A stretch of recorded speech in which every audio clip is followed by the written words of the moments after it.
Good morning, everyone. Welcome to Monday. Welcome to Monday Minutes.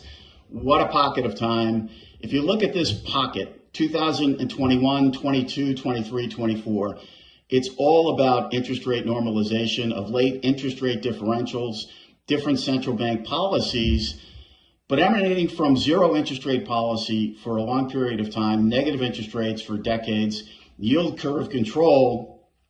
If you look at 22, we had the Bank of England, we had the United Kingdom, we had the hiccup with the pension fund system, embedded positions. If you look at 2023, the regional bank hiccup, deposits, mark-to-market positions that built up over time at prices that were around zero interest rate policy and quantitative easing. And now if you look at the yen carry trade, you look at the differentials, you look at the Bank of Japan, slow to move as the entire globe, central banks on a global basis, were not only moving, but they were moving aggressively. We had the most aggressive tightening cycle here in the US, perhaps ever, but also globally, coming out of Europe, coming out of the UK, coming out of Canada, coming out of other central banks, looking at emerging markets. So the reality here is, if you look at it from a bigger picture perspective, this is about interest rate normalization over time, mark-to-market positions that at times are quite large, build up over time. They're known, but it always takes that catalyst, 1, 2, or 3, and it was pretty violent. There's no question about that. So markets have come back quite nicely. We've been watching financial conditions and writing and talking about financial conditions overall for the better part of this year.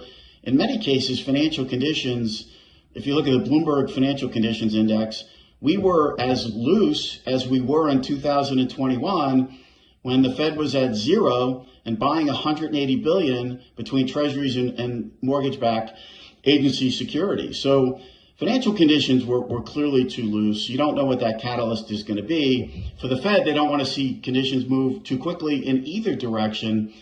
So we have re-loosened, but certainly liquidity does become somewhat of a concern here moving forward in this pocket of time. For the Fed specifically, pushback, emergency meetings and all that kind of stuff. I mean, look, the Fed generally focuses on the real economy. That's their mandate. So to the extent we have something that happens, an event, call it a pandemic or 2008, where the consumer was hit hard, residential real estate was hit hard, we lost a lot of jobs, it impacted the real economy. The pandemic impacted the real economy.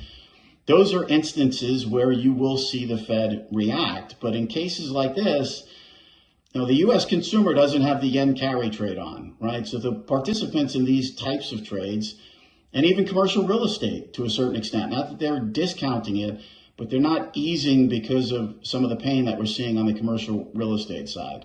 So the bottom line here is we expect the Fed to continue to focus on the real economy. And the good news is this week we do get back to the real economy. We have key data in terms of inflation. We get CPI. Expectations are 0.2. That is in the Fed's wheelhouse, 0 to 0.2 month over month.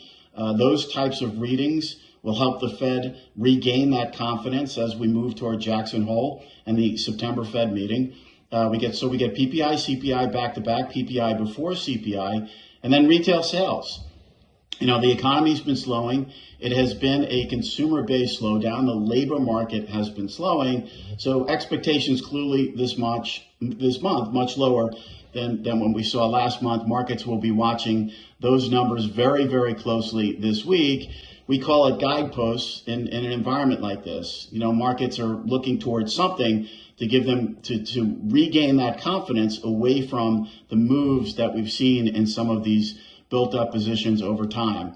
In terms of outright levels, the Treasury market, we highlighted earlier in the year, 470 in U.S. 10 years, 5% in U.S. 2 years. Our objective in the U.S. 2 year was 375.